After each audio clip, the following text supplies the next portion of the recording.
everyone. So I'm Ignacio Córdoba, and I'm gonna be talking about this project that I'm doing with the Zaratan, this residency that started in December, with my project that is titled My Arduous Desire for a Poetic Memory of Lisbon. And I was asked by Gemma and Ted to come and do some residency project with them, and it was very open what it could be about. So they asked me if I had a first idea to, like that I wanted to do, and I didn't have any idea to begin with, but I thought about it after the first meeting, and then I realized that I had come to Lisbon many times, but I hadn't get to know it so well, because it was always usually on tour playing music. So I would be here in Zaratan, play a concert, and the next day go somewhere else. So, but I had the sense that there was a lot of things in Lisbon, and I liked the energy. I thought that there was something else that I wanted to get to know, but I never got to know because I didn't have time enough. So I thought that then it would be a great opportunity to use the time to not do something just inside of Zaratan and inside of my room, but outside in the street and get to know the city better. And then I came up with this idea of trying to have a poetic memory, to create poetic memories for myself of the city. So it was my own private adventure, or my own desire, even beyond then becoming something artistic, but just for myself as a starting point. So so then I decided to do field recordings, because it was something that I had some experience that I had done before in collaboration with other artists, other composers, but not so much for my own projects. And then I presented this idea to Gemma and Ted, and it seemed like a good idea, good use of the opportunity. So I researched a little bit in advance before coming, like where I could, what places to visit. So I talked with them and with other friends and with colleagues about what could be interesting sounding places, and places where I could find a sound experience or a memory in sound. And I also used the ChatGPT and Bard, using prompts, like to ask them, okay, you are a field recording artist, like to these AI machines, you are a field recording artist, you are based in Lisbon, where should I go to find recordings that can portray the city somehow, to come back of those recordings with some poetic memories, and try to use these AI things, which is not central to the project, it's just some kind of context for where I started. So I just used it for research, then I never used it in any other part of the process. So I had a list of places to go, and I had a map and many points to visit, but many of the more interesting things that I found, it was on the way from one place to another. So I would just randomly find construction sites, or just sounds that somehow appealed to me. And I used these binaural microphones. So it's these microphones that they look like headphones. So, but they are actually microphones that you wear here in your head. So if I was on the street, or anywhere, people wouldn't know that I was recording, and I wasn't recording private conversations or anything, but I wasn't interrupting what was already going on over there. So it was great to be able to be fast and to not interfere with the ambience of the place that I was visiting, recording. So that was super helpful to use this technique, and at the same time I was hearing where I was recording through my own headphones that were connected to my portable recorder with those microphones. So I already, while I was recording, visiting the places, I was getting ideas about what shape it could take afterwards.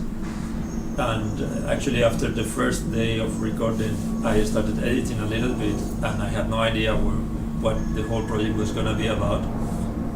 But already in editing, the first day, then I realized one way that it could go, because like when you go and listen to something, like our ears are super selective, and like now there's a plane passing by, and if we have a memory of this sound, we will remember the plane. If we record it on a microphone, there's going to be a million other things happening, and the ear is subjective, but the microphone is objective. It's taking everything on the same. There's no hierarchy of how it's recorded. So then afterwards, after recording, editing, and mixing and all that, I was trying to reproduce the experience of the subjective listening. So I would be filtering a lot of the sounds that were not part of my first listening experience, and try to go from the whole recording of the microphone into my memory of that sound. And that was the kind of like the main idea that drove all the recordings and all the editing work afterwards. So after this first week of recording, I think I was maybe in the mornings recording and then in the afternoons editing, because I already saw that I was getting a lot of material, and if I didn't start editing very soon, it was going to be overwhelming. It was going to be too much to work on it. When I have lost context of what the recordings were like weeks later or whatever. So I was doing, like that, maybe mornings recording, afternoons editing, and at the end of the week I had like 2 hours and 15 minutes of edited material, not even like the raw material, but already made into compositions or pieces. And then I kept on working, and then until I got to what's now in the installation, which is 1 hour and 5 minutes, something like that. So it took a long process of reworking the material, editing, selecting what would be part of it or not.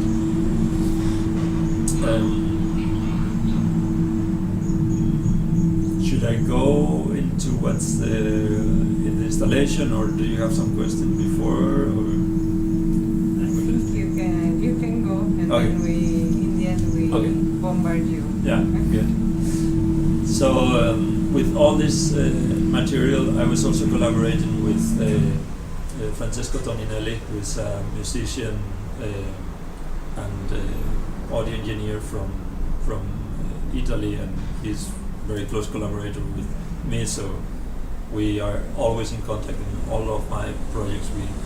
We work together on them, and then he treated also the sound, doing the mastering and so on, and we will go back and forth with different versions of the master, and in hearing back those versions I would also see what was actually the material that was really precious to me and what was not so much, because the first idea was to have like those 2 hours and 15 minutes and make a very long piece, very long work with all of that. But then, over time, you're peeling off and seeing what's actually talking to you or not. And in terms of sounds that were interesting or different or strong, there was a lot of things that I had to take out. And what made the criteria for what ended up in this hour of sound was the pieces where I could hear, that I could feel like I was witnessing something, listening to it, that a moment was captured. So that was more of the reason to let something in or out, more than how it sounded in itself. Like when I had the sensation that there was a moment happening in the recording and that was being captured there. So you feel like it's happening in real time, as opposed to something that feels that happened back when I recorded, and it's not happening now when you're listening, if it makes any sense, like that. And then for the installation, like, so that hour and 5 minutes, it's now the installation that it's here in Zaratan for these days.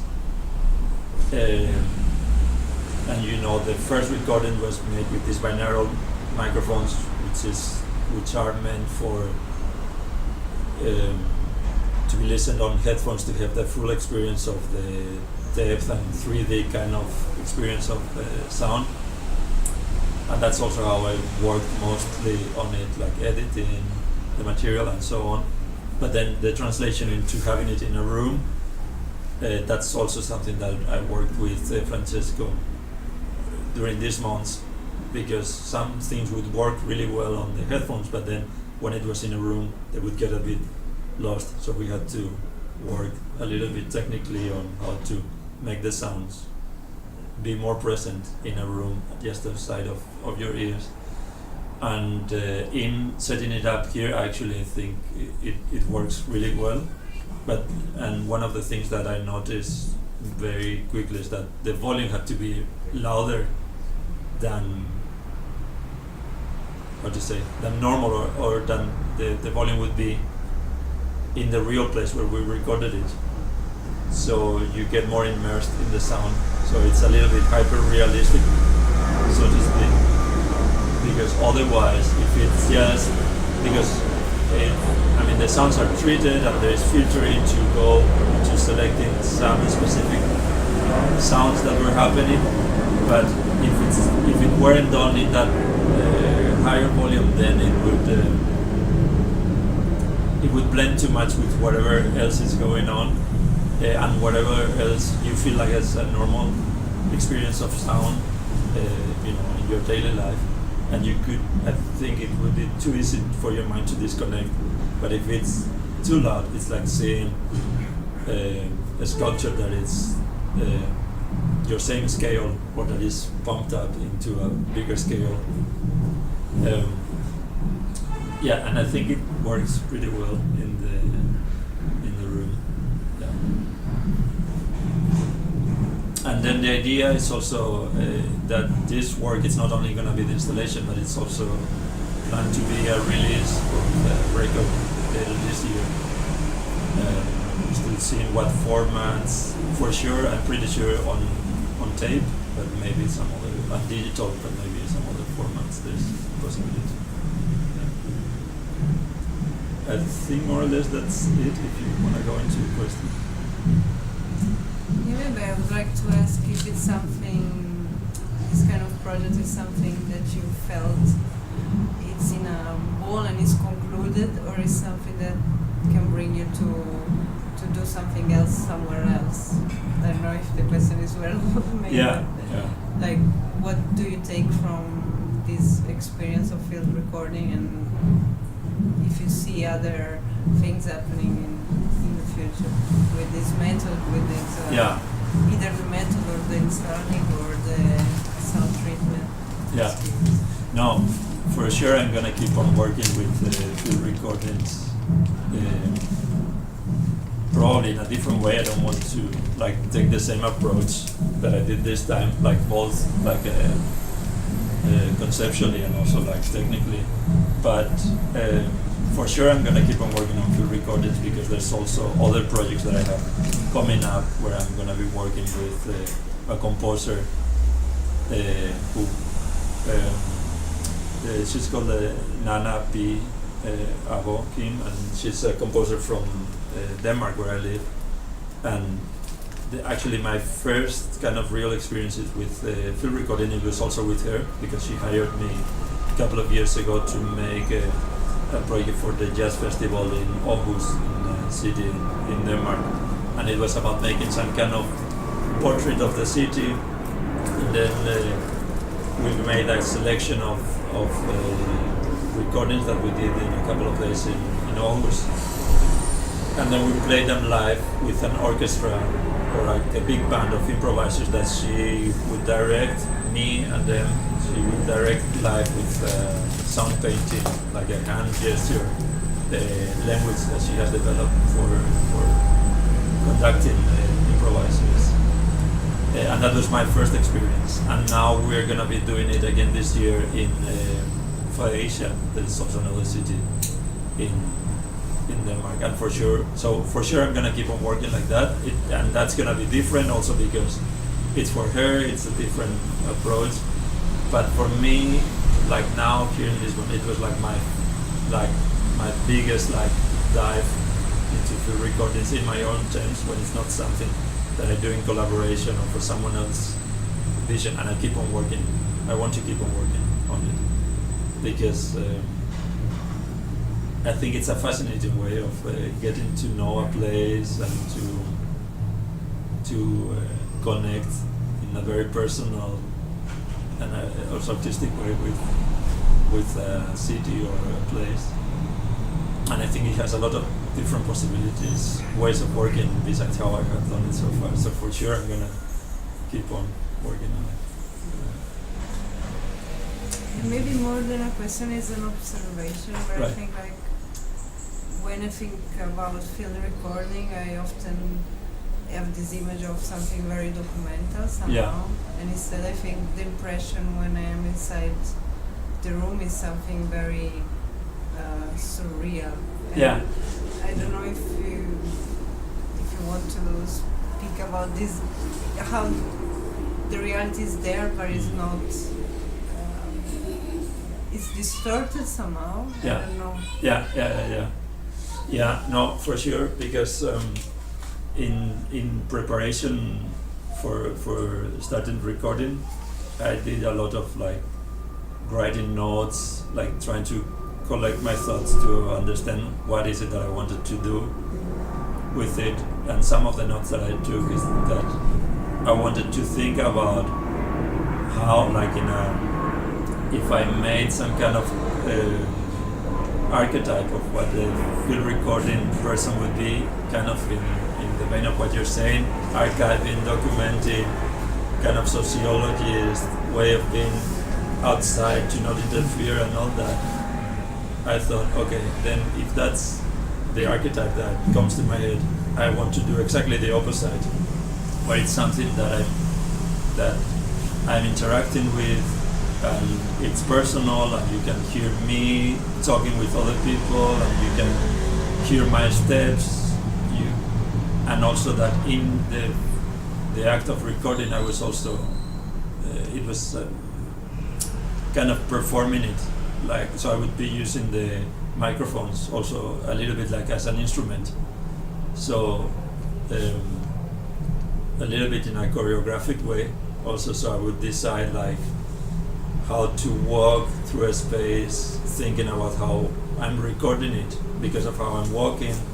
So for example, in the part where I'm in the fountain, I'm moving in a certain way, realizing that then I'm playing with where things are spaced in the left or the right side of the stereo field, or I would come because the microphones were in my head, I would come physically to the sound source to play with the dynamics of that element and also to play with the isolation from the environment.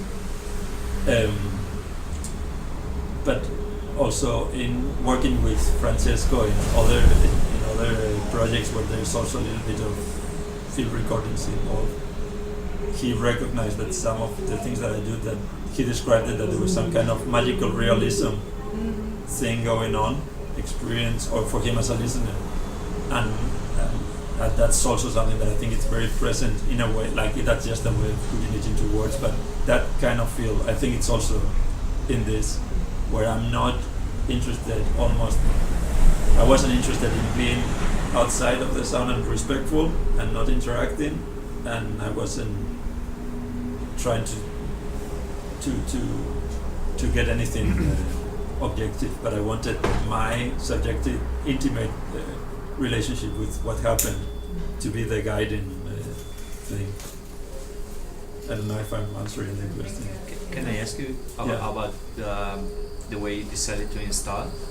Yeah. Because being our recordings are very close to, because you're putting in the same position of your ears. So listening the recordings through through headphones, Yeah. more close to the experience of recording and probably to the experience that you had while recording. Yeah. And I'm just asking, and also being myself a field recordist, to me it's very, every time I have to ask myself how I can present to other people the experience that I made, and I found my own way, and everyone will find another one. That's the beauty also of this sharing of something that in the process of making it's inherently private. You cannot share with other people. You can share it only with a lot of headphones, because if you put speakers, they will feedback, and so that's the only way while you're doing it. And also binaural are kind of meant to be played back in headphones, and I was just asking what kind of thought you made in deciding to play it on speakers and not just on headphones for other people. Yeah, I think there's several considerations or ways of that I looked about it. One is that I'm not like a purist in formats or in methods or so. Of course, I'm considering like the sound, like timbre and texture, and how that these kind of microphones work. But in another way, I'm also choosing them for the practicality, or I don't know if practicality is the word, but it allowed me for this kind of performability and this kind of blending with the surrounding and not interrupting. So in one way, that was my initial like first attraction to those microphones. Then they're really fascinating to work with when you're hearing back on headphones, because in some parts you can hear my steps, you can hear me opening a drawer, getting the keys, closing the door behind me, so it can feel very much like first point of view, like you're stepping with kind of as a listener, and that you're hearing the same sounds when it's on speakers, but you're not experiencing it the same way. So there is a layer that just changes, or maybe it's lost, or maybe it's transformed. But I think it's also fine, because I think that any work has different layers of reading, but also different experiences. Yeah, and also more than this technical stuff that I also don't care that much.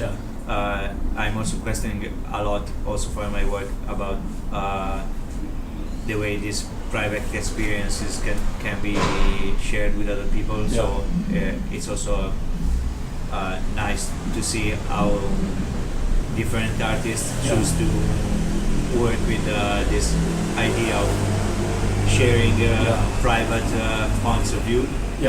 And also, so I was just curious. No, but I think that's a super interesting line, between where you can be sharing something personal and where your privacy is in that line, because in what I do, especially like performing or something like that, I try, or I tend not to share like what's my views of things, or what's my politics, or all that,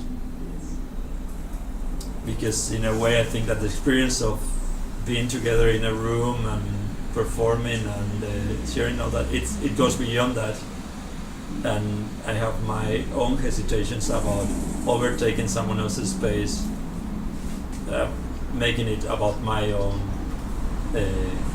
expression of things, but I want at the same time that it feels like it's something personal, So yeah, it is an interesting line to try to feel personal in your work without being explicit.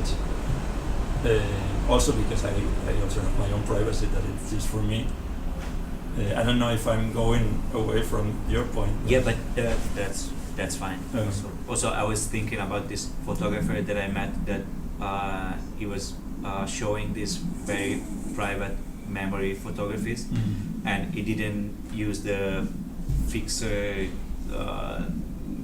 chemical for the photographs. So the photographs were behind the curtain, right? And you had to open the curtain to see the photograph, and once light came in, after a while the photograph and also the memory start to disappear. So that's also interesting in right. this idea that when you start like when you tell a story, it's something private, and when you're telling it, it's not private anymore, and it changes a little bit. Yeah. And then when you tell another time, it will change also another bit, and then it will become something else. That's there's nothing wrong with it, but it's interesting how from one part to another it will change also on you, because probably now that you can hear it on speakers, and maybe it's the first time you're doing it because you were working with headphones, it starts changing a little bit. Also your new experience of listening to that. Yeah. Also, for example, because yesterday I was also shooting some videos around in the city. I went to some of the same places where I recorded the audio, and then I shot video on that, and I'm not really sure what I'm gonna do with that, but I just had the intuition or the impulse to go and do that.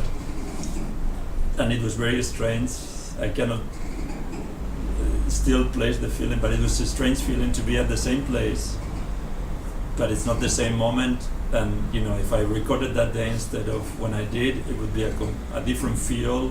So there's also like this yearning for having that place be still the same memory, like the same feeling, the same atmosphere, to be in the same place, but it's a different day. So the magic that was there that day, now it doesn't seem to be there. And maybe it's because now I'm trying to get it, and before I was just open to wherever it happened, and then it was in a random street that something happened. But now I'm asking that street to have that poetic situation again. I think it's quite interesting though, like this idea of revisiting with the video, and that's it doesn't correlate to the sound anymore. Right. That's quite interesting also, because I also thinking about the things that Gemma asked and Glauco. I'm quite curious about the composition of the entire piece, and how did you place the sounds, and what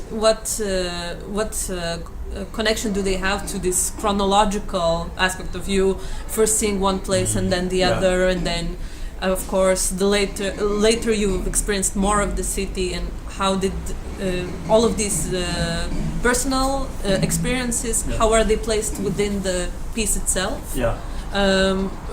Did you keep the chronological aspect? Did you overlap certain parts? Did your memory start here, and then you went on to think of something else, and then came back to a place that you've been prior? How does that correlate within the piece and your experience? Yeah. So in the first version, like when I had to try to put them in an order that felt right. First I thought that it was gonna be super difficult, and then but because all the names of the different recordings were named with the date, they were already like to start organizing them. They were already in chronological order, more or less, and I also remembered like in what order they happened. So I thought, fuck, this is gonna be so difficult, but actually the chronological order already worked quite well. Some things I had to move, but usually it was more within the same day. Maybe I had to move something that happened early in the morning happened a little bit later in the track list. But kind of the chronological order worked somehow. And in the first version, like I had already recorded on the plane on the way here, so that was also in the first version, and the last piece was on the plane on the way back to Copenhagen. But then on the final version, I realized that was not really necessary. I had to get to the moment of, let the ideas aside and just listen to how it felt and be more intuitive about it, to put an order and to select what needed to go in or not, where again what was feeling like something was happening there, instead of what felt like, oh well, if I start on the plane and I finish on the plane. Narratively there is a very defined arc, for the story, but is it really feeling right? And it wasn't. But it's based mostly on the chronological thing, just because that happens to work somehow. But there was a little bit of moving around.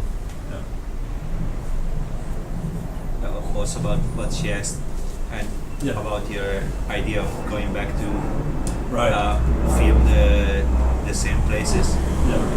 And I'm also sometimes shooting some small videos when I'm recording, and it makes you very aware about how vision and sound are they behave differently in relation on time. And that's also why I don't think, like, for example, sound maps work that much, because you go to a place and there's a bird chirping and you record it, and in 5 minutes there will be a worker drilling the street, and so probably it doesn't make that sense. But it's also interesting that sound is changing continuously and very fast, and maybe with vision and with filming it's completely different. It's also I think very interesting, I think. I think I agree with that, and also it makes sense because what I wanted to do with the recordings, it was not about geography or architecture, or it was about my personal experience, and that experience, it is linked to the place, but it's not contained in the place. So if I come tomorrow, it's a different experience, as like in your home, in your house, every day is different, so it's not like whenever you go back to your bedroom you have the same experience. So I think the same happens anywhere recording, and then also when I have been shooting now on video, it was very apparent, like this conflict between like what you are seeing in your mind's eye when you're listening, as opposed to what you see on a screen. And like if you're in the room or listening on headphones, you are imagining a place that it's your own as a listener for any of us. And if I show the video, I'm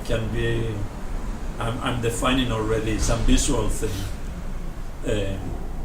So I'm already conditioning or limiting somehow that imagination, like not for better or for worse, but I think in this case it wouldn't be what the original thing was about. So I have to figure out if I do something with video in what form, because I have the intuition that there's a possibility there.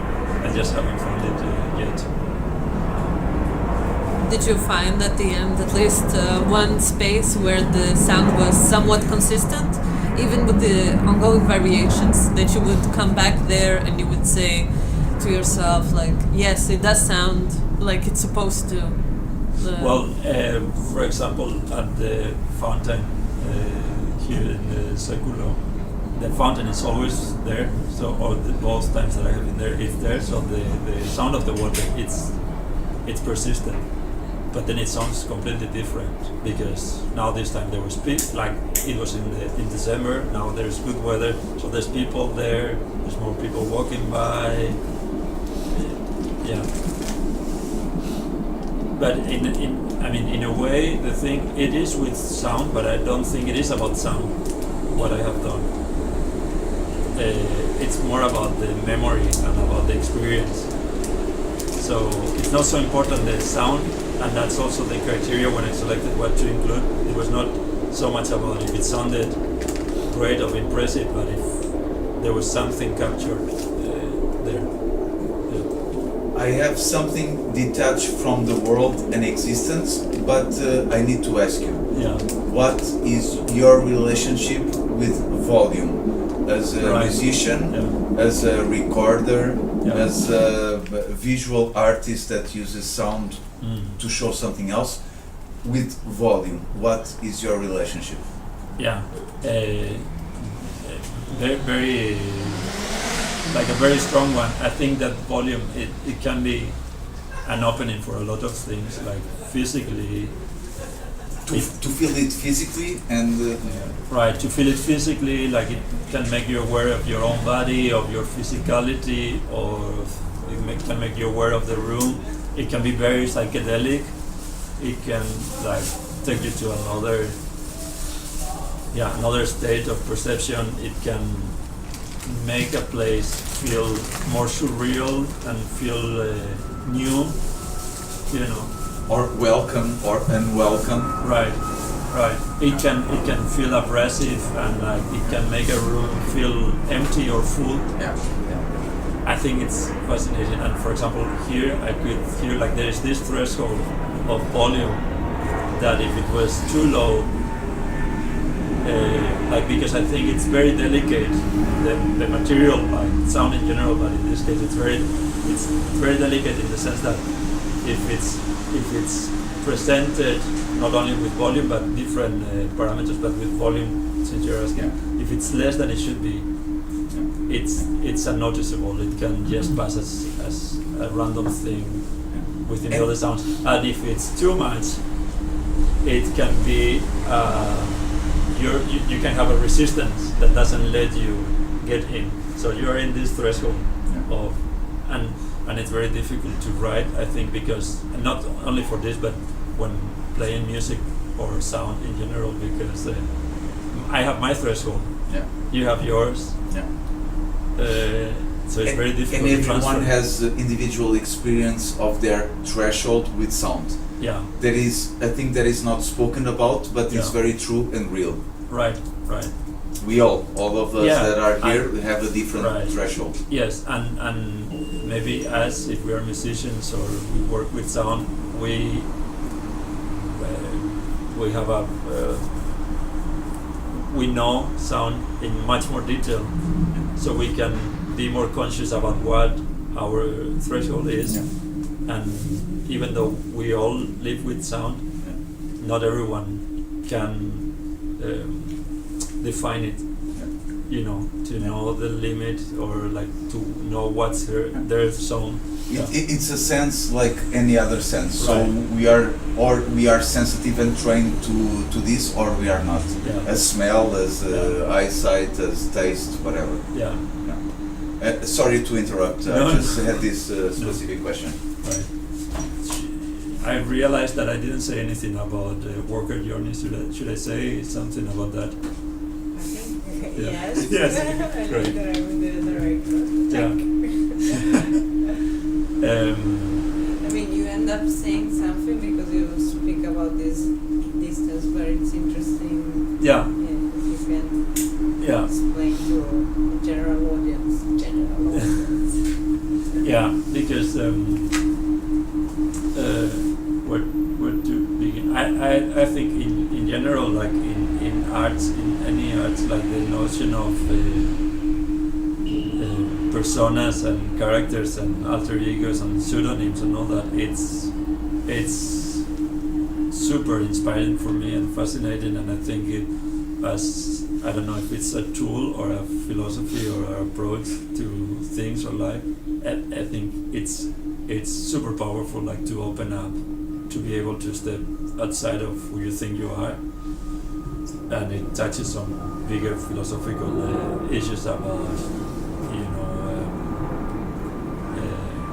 within Western society, the kind of maybe not unspoken rule of being a person is that you are one, and if you are acting sometimes as someone else, it's a contradiction, and contradiction oftentimes seen as a problem that you have to resolve somehow, and that tension can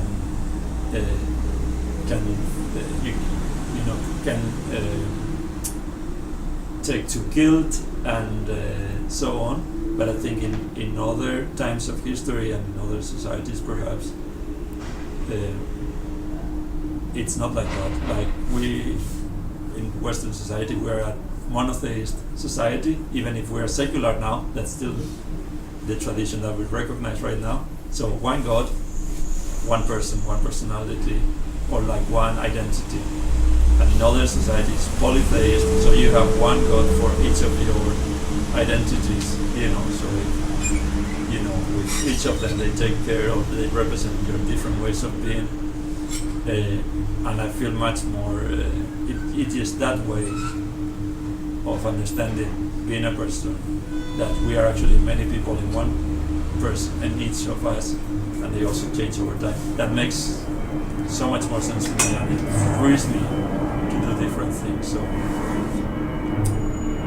it just intuitively, it was this person, Walker Journey, was growing on me as it just, when thinking, when approaching doing this thing, it just, first the name just came to me, and then I asked, okay, but this name, if it's a person, what does this person do? So I tried to write down, like, just intuitively, what characteristics or what was the silhouette of this person. So I wrote many notes, and then I started to relate it to field recording, to walking, to yearning, to be present, to be witnessing things. And then I thought, okay, this is and then I started to realize that when I make these field recordings, I'm doing them as myself, but when I remember them as if this other person made them, and now I'm working with them. So this idea, I recognized that it was somewhere in my psyche, that it's not an alter ego that now I say, okay, I'm gonna put these clothes on and then I make this character, but it's in my flow of doing things. At some point I am that persona that makes that. So that was also a guiding on how to work and a person to listen for what was what I should do with the material. Yeah, maybe there are two more steps towards the end of the residency. Yeah. One is the workshop, Right. and then there is your solo concert. Yeah. Maybe can you tell us what will happen in both events? Yeah. So in 2 weeks, right, on the 29th, right, then we will have a workshop here where I'm gonna be sharing with some people that will come to make the workshop. I will share a composition of mine that it's a score, so it is a composition, but it also works as a game or as an exercise, where it's an instruction score. So there is a little bit of musical notation that is optional, but it's mainly instruction. So it's like a game where each of the performers or musicians, they also go into different characters or archetypes, and they perform the music according to what's their idea of that archetype that they're seeing on the paper, and there is some random chance system to go through the different ones, and then each of them they have a set of rules. There's also a set of rules to perform in general, and it's an exercise in trying to perform music in a way that you block your judgment. So the musicians, they don't try to put their own musicality or their idea of what's right and what's wrong and what's aesthetically, their guide to play it, and just be in the moment, just and there is a bunch of physical and mental exercises that they have to do as they play to not be able to judge what they're doing and be very limited in how they play. So we will do that on the 29th, and then afterwards I will play, and at the end of the workshop we'll also perform it as a short concert, and afterwards I will play a solo with the quadrophone. It's an instrument it's an electric percussion instrument that I have built and designed with Yuri Landman, who is a Dutch instrument builder, and he has built the instrument for Sonic Youth and Half Japanese and Liars and a lot of different musicians. And also I built with him the prototype that I have used for like 3 years, and now I have the new version of this percussion instrument that I built with Jens Larsen, who is an instrument builder from Denmark. So this is one of the first times that I'm gonna play this instrument outside of Denmark, and I'm very excited about it.